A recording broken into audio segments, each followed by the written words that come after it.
तो मैं बच्चों को चेक कर रहा था, एक छोटी-सी स्टोरी है, रियल स्टोरी है क्योंकि जो मेरे साथ हुआ वही मैं आपको बता रहा हूँ। तो एक बच्चे के शूज़ में लेसिज नहीं थे, तो मैंने उसको लाइन से बाहर निकाला। जब सारी क्लास चली गई तो मैंने उससे पूछा, लेसिज क्यों नहीं है आपकी क्लास में, आपके शूज़ में? तो मैंने कहा कि अगर कल नहीं हुए तो मैं बहुत पिटाई करूँगा, आपकी फाइन लगाऊँगा। मैंने उनको छोड़ दिया। अगले दिन फिर आए तो सेम वही कहानी। तो मैंने कहा, भई तुम्हें कल मैंने बोला था, आपको बिल्कुल सुना नहीं देता है। मैंने कहा अपनी मम्मी को बोलना कि लेसी लाएँगे, जूते तो सही है ये। खैर उसके बाद मैं उसकी क्लास में पता करने गया कि भाई इसके लेसी कहाँ चले गए। तो बच्चों ने बताया कि सर वो जादूगर आता है टीवी में, उस टाइम जादू दिखाता तो वो 2 रस्सियों को जोड़ कर के एक करता था। तो ये बच्चा भी दोनों लेसिज को निकाल करके उसको जोड़ करके ऐसे जादू करके देख रहा होगा। उस चक्कर में इसके दोनों लेसिज जो है कहीं चोरी हो गए, किसी ने गायब कर दिए। खैर तीसरे दिन फिर से ये आया तो आपको बताऊँ मुझे गुस्सा आ गया। मैंने उसके थप्पड़ मारा एक खींच के। मैंने कहा तुझे मैं लगातार 3 दिन से बोल रहा हूँ, कोई भी आपके असर नहीं है। तो मैंने कहा तुम्हारे घर में क्या ₹10 नहीं है लेसिस के लिए? आपको अगर बताऊँ मैं, मुझे बहुत अफ़सोस हुआ उसके बाद जो उसने जवाब दिया। तो उसने कहा नहीं मेरे घर में ₹10 नहीं है। मैंने कहा क्यों नहीं है, तेरे पापा कमाते नहीं हैं?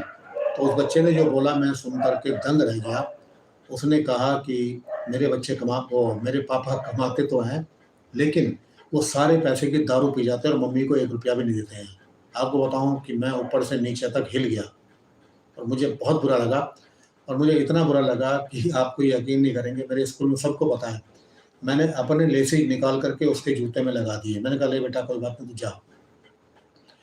उसके बाद क्या हुआ, अब मैं जब घर आया तो मेरे बच्चों ने पूछा कि भई आपके लेसी कहाँ गए? तो मैंने बताया ऐसी-ऐसी बात हुई है। तो सबने कहा अच्छी बात है, कोई बात नहीं, आपने दे दिए। अब उसके बाद मैं पढ़ाता भी था, थोड़ा टाइम मिलता था, मार्केट गया मैं तो मुझे लेसिस कहीं मिले ही नहीं, आपको बताऊँ मैं। और पहले वो 3 दिन वो बच्चा बिना लेसिस के घूम रहा था, अब 2 दिन से मैं घूम रहा था बिना लेसिस के। मुझे भी कहीं नहीं मिले लेसिस। और इतना, और फिर पैंट हमारी उस टाइम थोड़ी चौड़ी होती थी, आपको पता है नीचे से, तो मेरे शूज़ तो कवर हो रखे थे और मुझे कोई कुछ चेक करने वाला भी नहीं था। तो मुझे बहुत हँसी आई उसके बाद। फिर मैंने अपने लिए नए लेसिस जो है कम से कम 3 दिन बाद शायद मुझे लगता है कि वो लेसिस मैंने खरीदे पन पन ₹20 के, और तब जाके मेरे शूज़ में लेसिस आए।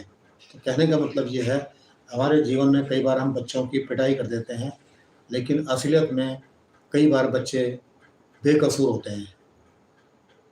हाँ जी सर, उस टाइम अमेज़न नहीं था प्रमोद शीला जी। ये बात है, मैं आपको बता रहा हूँ।